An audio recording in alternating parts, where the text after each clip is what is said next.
of you, if you had Algebra 2 last year, I'm going to make sure my little mic is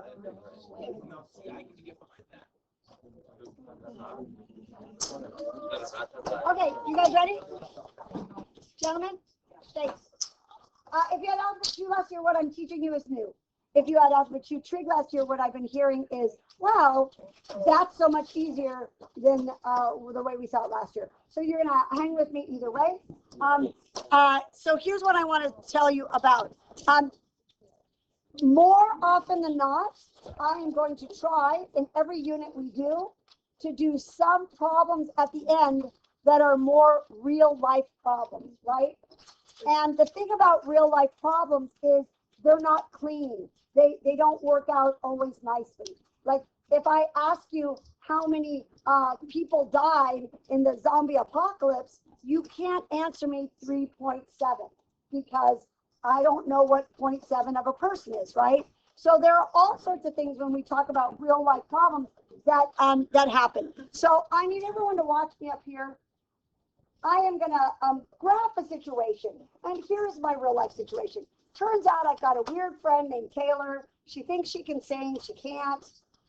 She's all braggy about some jerk boy husband she has. I don't know. She's just always bragging.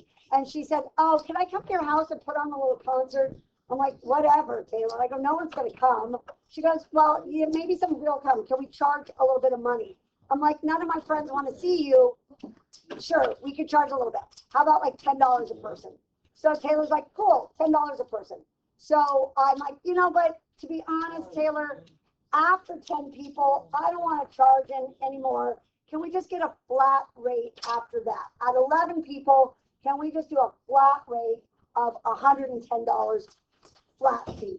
So I'm going to show you what that's kind of looking like. So here's Taylor. No one shows up. She makes no money. One person shows up. She makes $10, right? And it's going to go on and on like this until she gets to 10 people. And then we're going to just charge a flat rate after that. For that 11th person, it's going to look something like this, a flat rate, and it's going to go like this. And Taylor said maybe like 50 or 60 people could come. And I'm like, Taylor, again, no one really likes you that much. So maybe 25 are going to show up. And I have a small house. So this is what my graph looks like. It doesn't look fancy.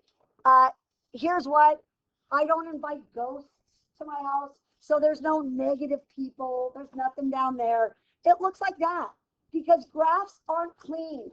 They're not always going to look like this. They're not always going to look like this. They're not going to be perfect, right? So this type of graph is pretty realistic because in real life, lots of things, lots of things are happening at once, right? This is actually a function, and it's a function that's made up of two little pieces of a graph, and there is a name for that kind of function, and that kind of function is called a piecewise function. And our job for the next 2 days is to learn how to graph piecewise functions and then how to write piecewise functions. So that's your notes. Are you ready? We're going to get started. Here is our first one that we're doing. And we're going to graph this baby.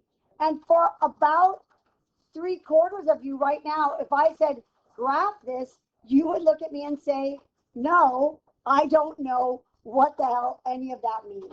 And that my answer to you is fair. You don't, because it looks super scary. But really what it is two graphs combined into one. So the first thing I want to do to lower your anxiety is I would like you to do me this favor. G of x is a fancy way of giving this guy a name, function G. But you know what else it could be? It could be a y. So if you want to write a y there, you can, because in a minute you're going to say, oh, that makes this a whole lot easier. So the next thing I want you to do is lightly with your pencil, could you just draw a light line through this and a light line through this? We're going to deal with him in a minute, but not quite yet, because I want to show you that this is not a scary situation. So right now, you're still probably thinking, Missy, I still have no idea what the hell you're asking me to do. So what we're going to do is separate this into two little baby graphs. I have this little baby graph and this little baby graph. And I'm going to write it right here. Y equals 3 is one of my little baby graphs. And y equals -2 is my other little baby graph. And you all know how to graph that. So I would like all of you with your little pencil to graph y equals 3. Here's a hint. It's a heartbreak problem. Go to the y line, put a little heart at 3, break that heart.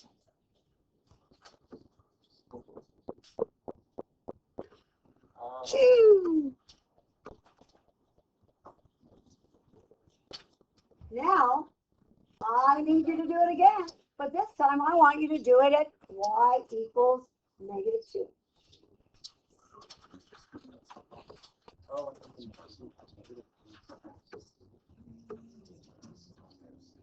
Do you see it? Do you see what's coming? I think you do. So here's what you should be noticing right now is, Miss T, that is not a function. Can anyone tell me why? If I put that on the quiz and said, is this a function, yes or no? Yeah, because if I did that vertical line test, I would hit 2 lines. So the problem is they cannot overlap. If we have 2 things happening like we did with my girl Taylor, they didn't overlap. But here, they do. So my job now is to figure out how I can make them not overlap. And now we're going to go back with our eraser. We're going to go back to this part because this is going to tell us some important stuff. It's telling us that at x equals -4, some weird stuff is going to happen. So what I'd like you to do, and you don't have to, but I like doing it, is to get your highlighter out and highlight me a nice barrier at x equals -4. And if you're like, Miss T, what do you mean by that? I mean like this. I'm going to go to x equals -4, and I'm going to put a little line like this. It is not actually part of our graph, but it's going to help us. So it turns out part of the graph I need and part I don't. And that's what this guy is going to tell me. What he's telling me is at graph 3, at this guy, I only want the part of it that is smaller than -4. I only want the stuff like -5, -6, -7, -8. I don't want the big stuff. I want the x's that are little, like -5, -6, -7. So I'm going to use my little eraser, and I'm going to say, oh, you know what? This part's good. This part, not good.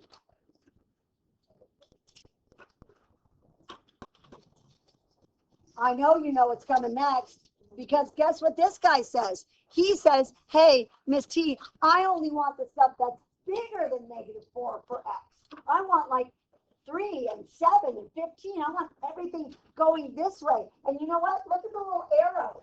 It points to the direction that you want it to go, right? So I'm going to get to my barrier, and it's going to point me in this direction. I want this stuff. I don't want this stuff. How are we looking? All of a sudden now, I'm getting pretty close to a function because I have very little overlap.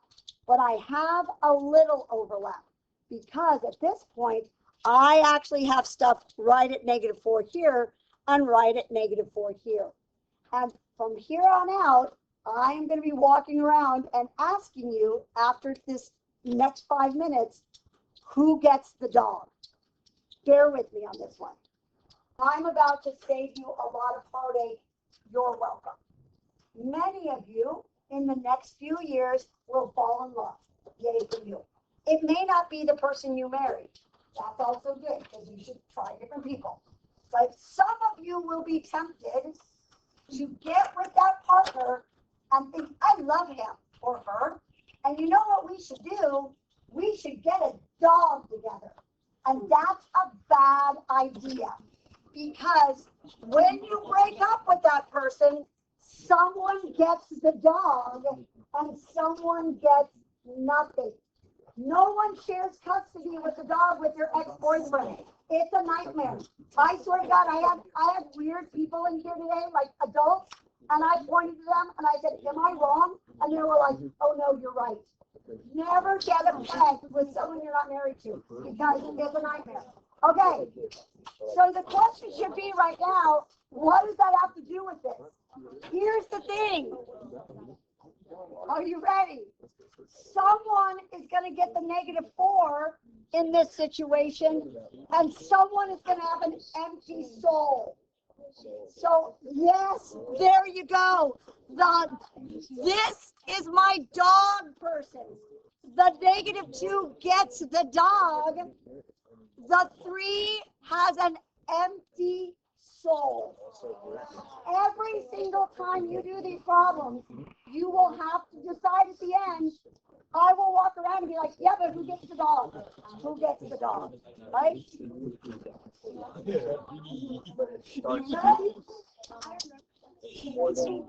Here you go. Here we go. Let's try another one. Step 1. I rewrite it. Y equals -2x plus 3.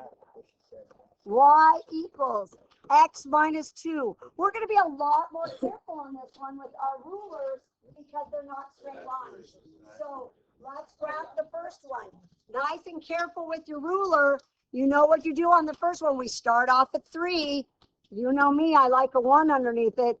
I go up 2 over 1 negative. You might go down 2 over 1 positive. Whatever you do, just do it right. Right? I don't care how you graph as long as it's not wrong, right?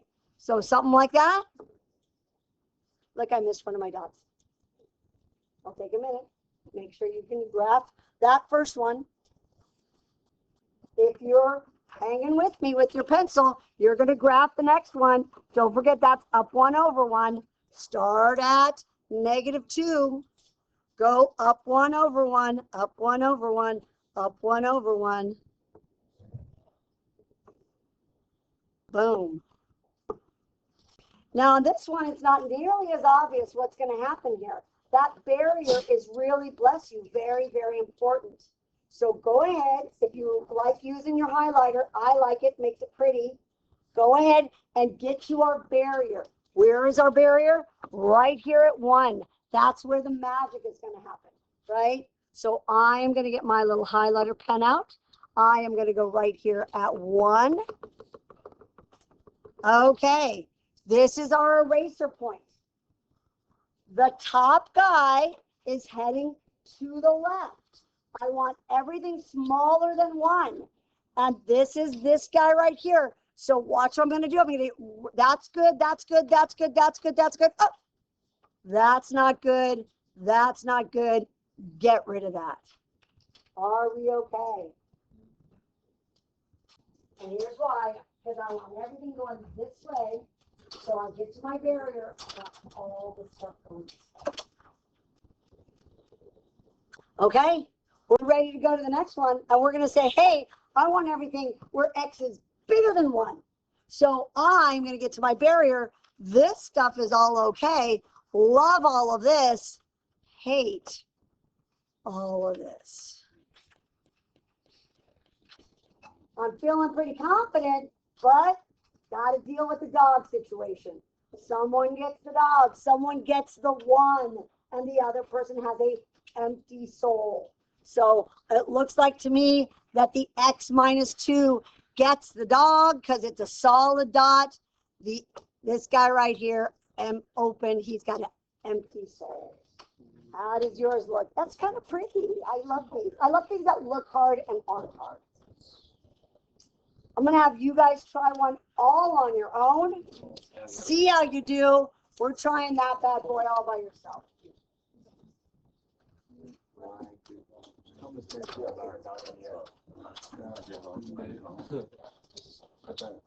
Sergio, we're gonna get a group wiener dog. Don't, I tell you. And you think We're gonna name a weenie geezer. you know, there is a TV show called Oswald, and Oswald has a wiener dog, and his name is Weenie. And it's very cute. But it happens so often. You think I'm joking on this? I've known at least 5 couples where they weren't married, but they got a pet. It's like group dog, it's a friend group dog, not a couple dog. But who takes care of it? Oh, he's staying at my house and they're gonna find it. Okay, here we go. Weenie. The name of Weenie. You know what? I had another friend whose dog's name was one of the best dog's name ever. Dog. Dog? Think about it. Dog? How do you spell dog? Dog. That was Oh. another great name. That's pretty good name. Actually, just based on it. I know. It took me a minute to. It did too. And he's like, my dog's name is Dog. I'm like, okay, what is that? Is that like Italian? And he's like, spell it. I'm like, oh. Okay, how am I looking? Do I look okay? Oh, I'm gonna get fancy. I'm gonna get my little highlighter out. I want 5 to be everything this way. And I want this guy this way. And it looks like the 5 gets the dog, the -5, and that guy's empty heart. How do I look? How do you look? You looking okay? Here comes our last one. My last one's my favorite one. Because you know what? Maybe you broke up with this guy for a reason. Maybe he's cheating with you. Like on you. There's 3 of you involved. You can have more than one barrier. Here we go. We're going to graph 3 lines. We're going to get a left side. We're going to get a middle area. We're going to get a right side. So let's start off with what we've been doing. Y equals 5, y equals -3, and y equals x minus 2. Go ahead and graph those first. Then we're going to put in our barriers and start doing some erasing.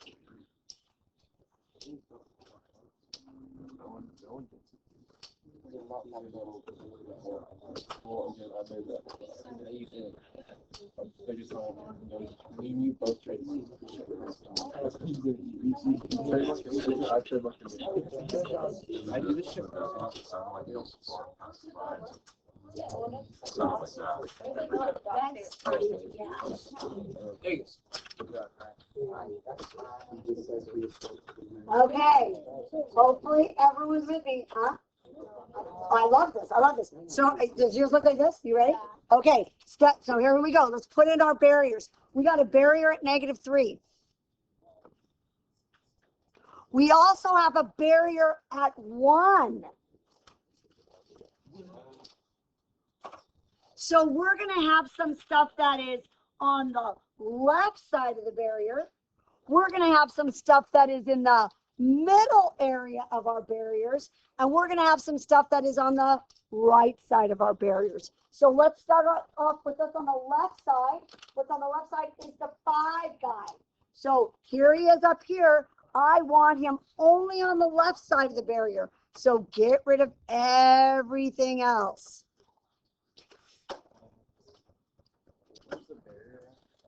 Got -3 and +1. Are you with me? Yes? I was doing 5 first. So now I'm going to do the middle. I just did this guy. So now I'm going to do the -3. And you know where the -3 guy is? This guy? He's in the middle area. He's not over here. Nope. I want him just in the middle area. Are you with me? So I've done the left side, the 5. I've done the middle area, the 3. And now I want all the stuff on the right side. And you know what it is? It's this dude shooting off. I like this part. I'm going to write it in blue so you see what I'm doing here. I'm going to do him in blue.